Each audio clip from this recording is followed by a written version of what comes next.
ஓம் சாந்தி.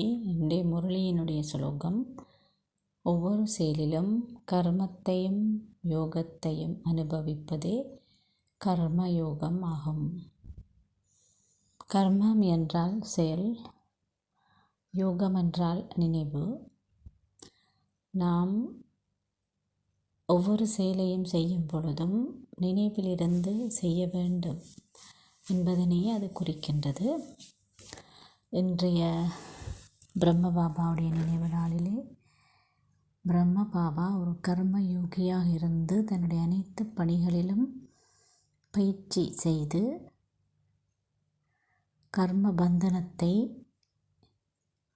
அன்பாக மாற்றினார். அதாவது தன்னுடைய கர்ம பந்தனத்திலிருந்து, கர்ம பந்தனம் என்று சொல்லும் பொழுது தடைகள், ஈர்ப்புகள், குழப்பங்கள், பிரச்சனைகள், வேதனைகள், துன்பங்கள் எல்லாவற்றிலிருந்தும் விடுவிட்டார்.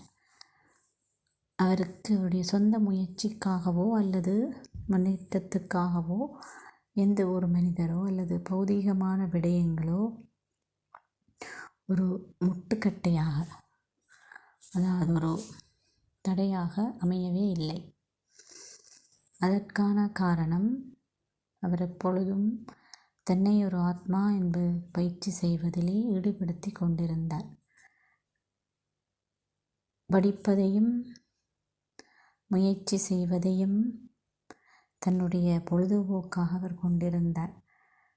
ஆட்களுடன் வரும்பொழுது அல்லது பாபாவுடைய குழந்தைகளுடன் வரும்பொழுது அவர்களுடைய சம்பாஷணையில் ஈடுபட்டிருந்தாலும் அவர்களுக்கு ஆலோசனைகளை வழங்கினால் என்ன, அவருடைய புத்தி எப்பொழுதும் பரமாத்மாவுடனே இணைந்திருந்தது. ஆனாலும் அத்துடன் அவர் நின்றுவிடவில்லை. அதனை அவர் மேலும் பயிற்சி செய்வதற்காக தன்னுடைய டயரி எடுத்து, நான் ஒரு ஆத்மா, யசோதா அம்மா ஒரு ஆத்மா மற்றும் தன்னுடைய ஒவ்வொரு குழந்தைகளாக நாராயணன் ஒரு ஆத்மா என்று எழுதி எழுதி ஆழமாக அதனை பயிற்சி செய்தார். அவ்வாறு பயிற்சி செய்ததன் காரணமாக சிவபாபா சரீரி அவை அவருக்கு நெருக்கமாக அவராலே வர முடிந்தது. நாங்களும் தினசரி எங்களுடைய செயல்களை செய்யும் பொழுது இதனைத்தான் பாபா ட்ரில் என்று அழைப்பார். அதாவது பயிற்சி. எங்களுடைய மனதை அடிக்கடி என்னை ஒரு ஆத்மாவாக பார்ப்பதில் என்றால் மனக்கண்ணிலே, என்னுடைய திரையிலே நான் ஒரு புள்ளி வடிவமானவன் என்ற ஒரு அனுபவத்தை நான் பெற வேண்டும். மேலும் இதனை பயிற்சி செய்வதற்காக டிராஃபிக் கண்ட்ரோல் நேரம், அதாவது மணித்தியாலத்துக்கு ஒருக்கா டிராஃபிக் கண்ட்ரோல் வரும். அப்பொழுதெல்லாம் நான் என்னை மேலே பரமாத்மாவுடன் இருந்து பொலிவாக இருப்பதாக அனுபவம் செய்ய வேண்டும். அவருடைய சக்திகளை பெற்று நான் அதிலிருந்து என்னை முழுமையாக நிறைத்து கொள்வதாக அனுபவம் செய்ய வேண்டும்.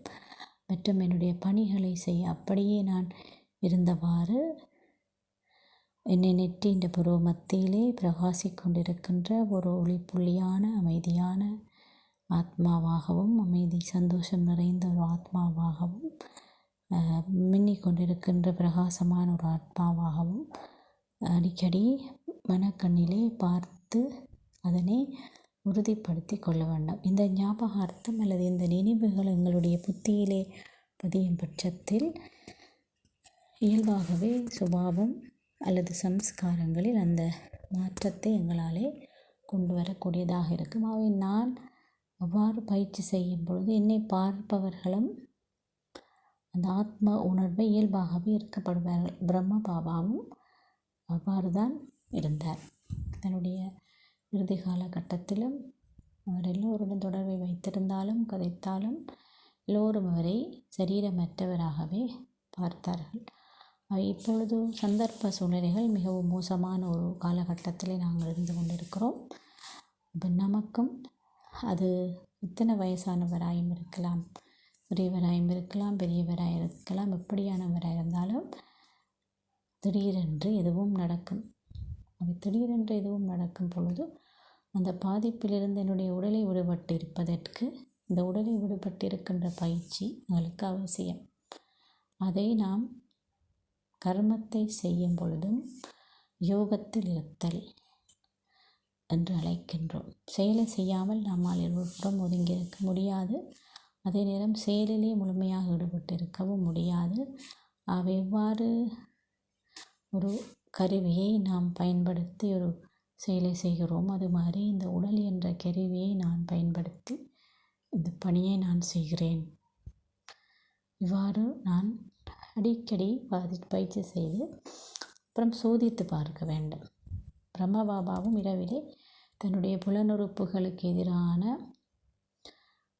கோட்ஸ் செய்தார். அதாவது கச்சேரி இல்லாவிட்டால் ஒரு நீதிமன்றத்தை கூட்டினார். கூட்டி, கண்ணை நீ என்ன செய்தாய், வாயை நீ இதை பேசினாயா, மூக்கு நீ தவறான வந்தாயா, அவ்வாறவர் பார்த்தார். நானும் அவ்வாறே அடிக்கடி சோதித்து பார்க்க வேண்டும். உங்களுக்கு இவ்வாறு சோதித்து பார்ப்பதற்கான பல வகையான அட்டவணைகள் கூட இருக்கின்றன. இந்த அட்டவணையை வைத்து நாம் சோதித்து பார்க்கும் பட்சத்திலே எங்களால் இயல்பாகவே ஒரு மாற்றத்தை ஏற்படுத்தக்கூடியதாக இருக்கும். அவை கர்மயோகியாக இருப்பது கர்ம பந்தனங்களிலிருந்து விடுபடுவதற்கு ஒரு இலகுவான வழிமுறை.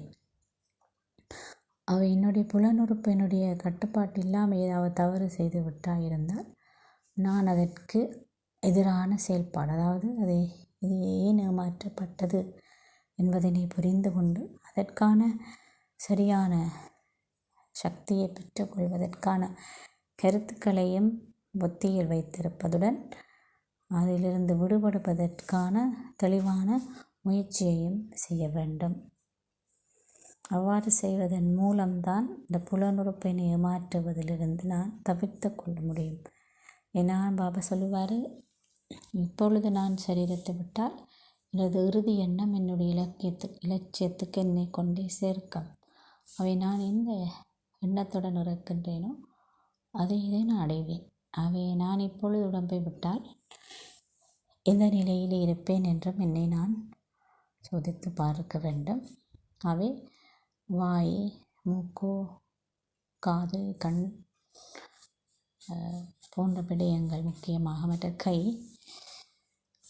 என்ன செய்கின்றன, ஏனென்றால் இதிலெல்லாம் நாங்கள் இந்த நாளாண்டமாக இந்த புலனுறுப்புகளால் என்ன விடயங்களை செய்கின்றோமோ அதனுடைய யோகத்தில் ஒரு பெரும் பாதிப்பை ஏற்படுத்தும். இதை கேட்கிறேன், இதை நுகர்கிறேன், இதை பேசுகின்றேன், இதை பார்க்கின்றேன், இதை நான் தொடுகின்றேன். அதனால்தான் இதை நாங்கள் புலனிச்சைகளுக்கு அப்பாற்பட்ட சுகம், இந்திரியங்களுக்கு அப்பாற்பட்ட சுகம், அதீந்திரிய சுகம் என்று சொல்கிறோம்.